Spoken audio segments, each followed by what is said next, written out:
At Capella University, you can learn at your own pace with our FlexPath learning format. Take 1 or 2 courses at a time and complete as many as you can in a 12-week billing session. With FlexPath, you can finish the bachelor's degree you started in 19 months and under $19,000. A different future is closer than you think with Capella University. Learn more at capella.edu. Fastest 25% of students. Cost varies by pace, transfer credits, and other factors. Fees apply. This episode is brought to you by Indeed. When your computer breaks, you don't wait for it to magically start working again. You fix the problem. So why wait to hire the people your company desperately needs? Use Indeed's sponsored jobs to hire top talent fast. And even better, you only pay for results. There's no need to wait. Speed up your hiring with a $75 sponsored job credit at Indeed.com/podcast. Terms and conditions apply. Good afternoon, guys, and welcome to the podcast wherever you are in the world. I have a fantastic guest for the audience, listeners, and viewers today, Steve Sopko from Florida. And he is a versatile expert on global leadership, career narratives, and accelerating sales. And what's interesting is he uses his expertise around negotiation to help not only accelerate sales, but also to redefine career narratives. So today's talk is all going to be about leadership and entrepreneurship, sales, coaching, and the whole gamut. So I'm really happy to have him on. Steve, welcome. Chris, it's terrific to be here. Thank you. Yeah. Briefly introduce yourself, chronicle your journey to what you're doing now. Sure. So I'm an entrepreneur who has a background across government, Fortune 100, and startups. So government, I was the negotiator who opened the former Soviet Union to doing research contracts with the West. That was at the start of my career. I then moved into tech and was really a part of the dot-com boom in the late 90s and early 2000s. Ended up at Dell, where I had a similar responsibility, negotiating for Dell. And I became an expert at moving work around the world and automating it. So that was the thing I left Dell with. And what I've always done in my career is I go from Fortune 100 to startup to Fortune 100 to startup. So I moved into Oracle, where I was the VP responsible for business practices and negotiations across 60 countries, Europe, Middle East, Africa. And after leaving Oracle, I started a company with a good friend of mine called Palisade Compliance. Palisade negotiates for companies who are being audited by Oracle. Exited that about a year ago because I wanted to take a shot at commercial space, really jump in with both feet. I live right near the launch pads. And I've spent the last year expanding beyond tech into the space industry. So now I'm a analyst for hyperframe research, and I focus on the semiconductor market and deep tech. But I also do this career narrative class and coaching where I'm helping people not only tell better stories, but tell the right stories in an arc that gets them where they want to go. Yeah, really fascinating. And it's really opened up a whole can of worms around discussion. We'll talk about, first thing is just talking about this whole leadership. And I just had a conversation with another guest, and one of the problems with leadership is that there's no accountability, these colossal failures, and the leaders playing golf or eating steak dinners or giving themselves bonuses and then like laying off employees and healthcare, etc. How do you shift from fear-based to opportunity-driven, and how do you instill trust in leadership? I didn't do that willingly. When I started Palisade, I was coming out of military and Fortune 100 thinking, which if you opened up my leadership toolbox, I had one tool, and it was fear. And the fear was, you're lucky to be here, you're lucky to have a job, all those things that we tell people who work for us in those big organizations. Then when I started Palisade, I hired a few people that had worked with us at Oracle who were the only people on the planet who knew certain things. One of the people we hired was the only person on the planet who could go inside a Siebel deployment and look at how the licensing all interacted. It's mind-bendingly complex. And fear didn't work on those people, because what was I going to do? The company would be ruined if I fired them. And so I had to come up with a different approach that was not fear-based. And it's one of the reasons why I went into coaching classes and I really focused on it. I think one of the challenges is I had burned up a lot of credibility with those people with the old fear-based approach. So I think when we're looking at leaders and accountability, it has to start with us holding ourselves accountable and realizing where we have gaps in our own approach. And it is so easy to see the leaders in these big organizations just be completely insulated from the consequences of their actions. But I think it all starts 20, 30 years ago. They probably weren't the jerk who plays golf when the world is burning down around their ears. At some point, we make a decision as leaders to pull back and separate ourselves from reality. And I think that's an individual choice that each of us gets to make. But as I did, we also get to make a different choice. It's not all or nothing. Yeah, really fascinating. And the kind of the storyline in the thread that I get from talking to you is you come across all these different industries. You got government, you got private, you got startups, and obviously culture, different experiences. But the underlying thing is like the skills, the skill sets. And one thing is talking about is how do you navigate obsolescence? Like, because resumes, I think college, expensive tuition, all these things are going to be by the wayside. So how do you navigate all of this? The thing I talk a lot about with AI is nobody's sure who the buggy whip manufacturers are that are going to be put out of business by AI. When we were moving from carts and horses to cars, it was obvious who was going to go away. It was the buggy whip manufacturers. But none of us can really tell. And it really occurred to me when I was at Dell, I lost a third of my team in one of our reorganizations. And I was told I could backfill anybody I wanted as long as they weren't on this continent. And so I went from having been tinkering with the notion of going global with my workforce and that sort of thing. And then out of desperation, I had to. And it made me realize that the job I was in was going to go away. Just all these years later, 80% of people who were doing what I was doing at the time are gone. Those jobs just don't exist anymore. And I saw that coming, and I thought to myself, I could be one of the people who hunkers down and hopes the wave misses me. But I decided to flip the model and go out and be one of the people making the change happen. And that, I think, has occurred over and over again in my life, where when we see that fear of obsolescence coming, it's like, okay, that fear is real. It's telling you something. But I think you have the choice to do something about it. And I fired a lot of people, and I would not recommend that as a career field. But I think that the alternative was things happened to me instead of me taking charge of my own life. And I think if more people did that, we would, as organizations, we would say, okay, we as an organization are about to become obsolete. What can we do with these people we have, with these assets we have, that'll create some value? And maybe it's a different direction, maybe it's a different career, but there's so many people in organizations who just want tomorrow to be like today. And it's difficult to work around that. Whatever the occasion, effortless elegance is right this way. Because Hilton brings you new ways to stay courtesy of the Nomad London. And it doesn't stop at award-winning dining in a space draped in velvet and illuminated by vintage chandeliers.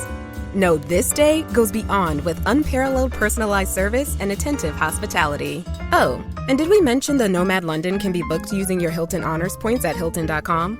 Hilton, for the stay. You know that feeling when someone shows up for you just when you need it most? That's what Uber is all about. Not just a ride or dinner at your door. It's how Uber helps you show up for the moments that matter. Because showing up can turn a tough day around or make a good one even better. Whatever it is, big or small, Uber is on the way. So you can be on yours. Uber, on our way. Yeah. The corollary, continuing the conversation, is some people say focusing on one niche is the only paths to success. You can kind of have the government bureaucrat or just someone in government, or you have the startup founder, the VC, or you have just the corporate path. Yet you emphasize versatility. So how do you balance specialization with having a broad skill set? It's difficult, honestly, because there's an old saying that specialization is for ants. The thing is, I wouldn't want to get on an airplane that was fixed by somebody who was dabbling in aircraft maintenance. There's a real place for expertise and specialization. And I think that one of the things I struggle with focus, because I am a huge victim of shiny object syndrome, and I will go and chase the next thing that interests me. What I've really had to do over the last few years is tell myself it's not that I'm never going to look at something else. It's just for this time window, I'm 100% focused on this thing until I achieve a short-term objective. Then I can shift to the next thing. So it's almost time slicing instead of trying to multitask. And whenever I try to multitask, I don't get anything done. Whenever I try to do space and semiconductors and narratives and juggle all that, it's a mess. And so I think the thing I've had to do is just say, okay, this afternoon, I'm focused on the career narrative workshop and my coaching. Tomorrow morning, I'm doing a paper on quantum computing with Amazon and looking at one of their new processors. And so I think that's the thing, whenever I'm talking to somebody who is very versatile and really treasures that about ourselves, it's very important that we segment it so that we get what we need, which is the variety, but we also get the productivity that the world really demands. Yeah. And the person listening or viewing this, let's say they come to work with you, what's your client avatar, either their pain point, frustration, or their greatest aspiration or desire to come and work with you? Is it career transition? Is it accelerating sales? Talk about that. Really, it's two, because of the versatility. I think the accelerating sales is, I like to talk about myself as being a plumber of the sales funnel. Because one of the things I find is when a company gets to about 300 to 600 staff, they've now added negotiators and finance and legal and risk managers. And what salespeople see is the funnel slow down to a crawl. And so that's one of the things that my co-founder at Palisade and I did at Oracle. We really accelerated those processes. And so when I'm working with a company, a lot of times I'm going through and remapping those processes. I'll even get into, how are you going to recognize the revenue? How are you going to negotiate the terms? At Palisade, 25% of the Fortune 500 were our customers, which is unheard of for a small consulting firm. So we're really gifted at figuring out how those organizations need to work. So that's the sales optimization side. The career narrative side, what I find is it's mostly executives and mid-career professionals who realize that resumes stopped working about 10, 15 years ago for all of us. And the only way you get anywhere is by networking. And so there's just a tremendous group of people who are very frustrated with the way the job system, both in the US and Europe and India, is just broken for people in mid-career. And so we all go networking. And a lot of people are very fed up with networking because it's unstructured, it's random. And so trying to bring some structure to that, when a person's ready that's the perfect person for me to be talking to. Yeah. What I really love is you've seen everything from the .com, you've seen the offshoring of jobs, you've seen government, now you've seen SpaceX and Blue Origin become leaders in space exploration when it was, in the past, it was NASA and the government. So what are your thoughts on AI in terms of just its pervasiveness, its impact, and how are you positioning your company to help clients with AI? One of the things that I talk to a lot of my executive coaching clients about is diving into AI and making it a part of our day-to-day life. I use AI constantly. I started with ChatGPT when Grok rolled version 3 out just recently. I really started using that. Gemini 2.5 came out. So I'm looking at it as a series of tools. And one of the advantages I have is, in my lifetime, we have gone from various technological solutions solving so many problems and creating so many more. So I think it's one of those things where AI is different because it's really beyond our control. You could choose whether or not you were going to use a fax machine or send an email or things like that. But I think one of the things I'm really excited about is when I was looking at processes, that there was one big tech company that I went through their entire organization and found people who had been doing the same mind-numbingly boring job for 30 years. They were just waiting for retirement. And they said that person didn't have 30 years of experience. They had 1 year of experience repeated 30 times. And that, to me, I would not want to be in one of those jobs. And I think that if AI can take that away, that's going to be fantastic. The thing I'm really concerned about is these big organizations, we've all written very firm rules about the environment or about how we treat people or about our risk profiles. And those rules look set in stone. But when we're negotiating back and forth between companies as humans, we know which of those rules are important and which of those rules are aspirational. AI doesn't. AI can't figure that out. So I think what's going to happen very quickly is a lot of people are trying to deploy AI in between companies. They're going to very quickly realize that the AI gets confused when you've said this is your policy about carbon, but you're violating it all these places. And so what was it, HAL 9000 in 2001 went crazy because the humans were inconsistent.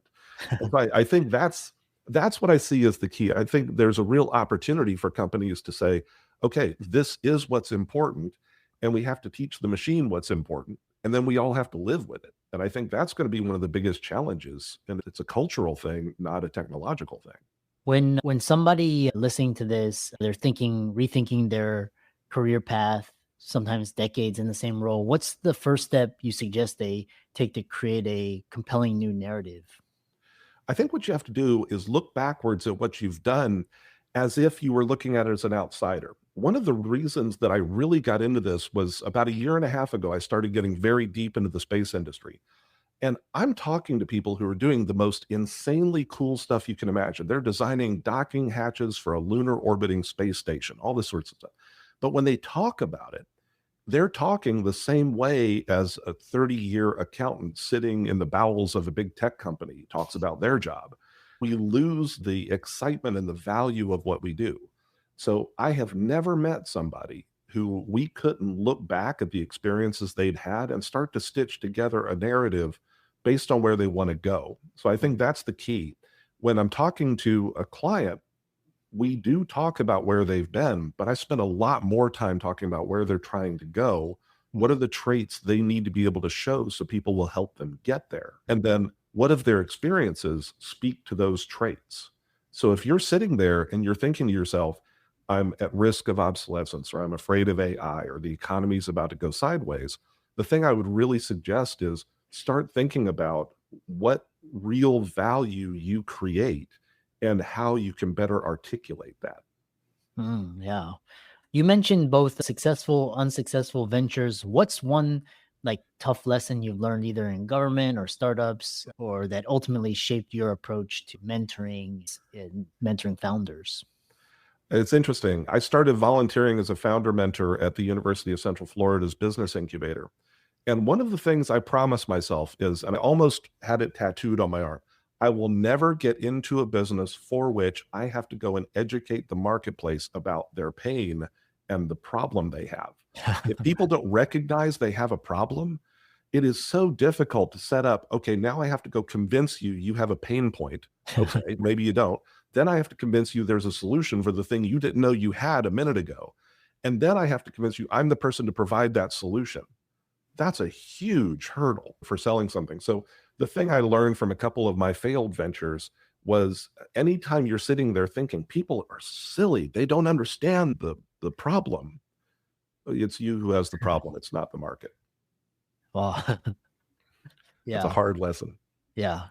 So we have a couple of around 5-6 minutes remaining, and a couple of the audience, they're wondering. So one thing is, because you mentioned Oracle, and again, you've been at the forefront of all these innovations. It's incredible. What are your thoughts on the electronic health record, in particular Cerner versus Epic? It's interesting. The Cerner acquisition happened after I left Oracle. Yeah. But I think it really does fit with their long-term vision. The thing that always was really exciting to me about Oracle that a lot of people miss is that it's not so much the technology, it's what you're using the technology for. And you see it in their culture, the way their licenses work. Whereas many other licensing companies say you're using 3 seats of this or 5 seats of this. Oracle says you're using it to do this, and that's not in your license. And I think that's a very similar approach when they looked at the acquisition of Sun. They wanted to get into hardware. They look at the acquisition of Cerner, and that was because they wanted to be a part of the real value that's created around medical records. So I think that's the thing that I see. I don't really know a lot about the current Cerner and Epic situation, so I don't really think I'm probably the best person to talk about that. Yeah. Yeah. And then another follow-up question they have is in terms of government, in how do you see what you like? What are your thoughts on, because you're at SpaceX and Blue Origin, and how do you think you perceive the current administration? Is it going to help innovation? Is it going to be hinder innovation, or is it just going to be just basically the same? Talk about that. You don't ask softball questions, do you? I think the thing I've always believed, and I'm not gonna really get into the political side of it, but I do believe anytime there's turmoil, what's the old expression that it's danger, but it's also opportunity. And so I think that so often, and it's interesting, the space industry, and I'm going to make some people angry by saying this, but the space industry is something that for 60 plus years has been really told what to do by the government. And it's something I've seen really since I've gotten into it. So much of the culture is to sit around and wait for the government to decide what it wants to do, pitch them on it, get a contract, cost plus, go do it. But then the government changes its mind about what it wanted, but that's okay because you weren't really able to do the thing you promised you were going to do to the government anyway. So you get another contract and you get another shot at it. Then SpaceX comes along and they won't do cost plus contracts because they won't hire all of the accountants needed to track the costs and comply with the government. So they only work on a fixed price basis. And that has turned the entire market upside down. It's crisis, but it's also opportunity. And so I think that whether it's the current geopolitical situation, tariffs, not knowing what the future holds, the thing I always tell myself is, okay, there's tremendous uncertainty, but there's always tremendous uncertainty. And I think that we have to decide, what can I do to see opportunities for not only me, but for the people I know? And that's one of the things that I really am a big fan of in the founder communities. I came up in the Austin founder community. And then when I transplanted back here, I moved back to Florida really to watch rocket launches in 2015. I wanted to find that community of people where you're not just looking out for yourself, you're looking out for other founders and seeing, hey, I don't see an opportunity here for me, but wow, there's an opportunity for this other person. And if you can be the person who connects people to opportunity, you can be the person who navigates through the turmoil that's created anytime we try to change stuff. Yeah, Austin is a fantastic place and hub. I really enjoyed this conversation. And if people wanted to connect with you, learn from you, subscribe to your channels, how could they do that? The best way is mystage2.com is the website that I'm doing a lot of my work through. But also, please don't hesitate to connect on LinkedIn as long as you're not trying to sell me something. I really enjoy connecting with people on LinkedIn and engaging there. Yeah, excellent. I really enjoyed this well-informed talk, and keep up the great work. Thanks for the opportunity. It's great talking to you.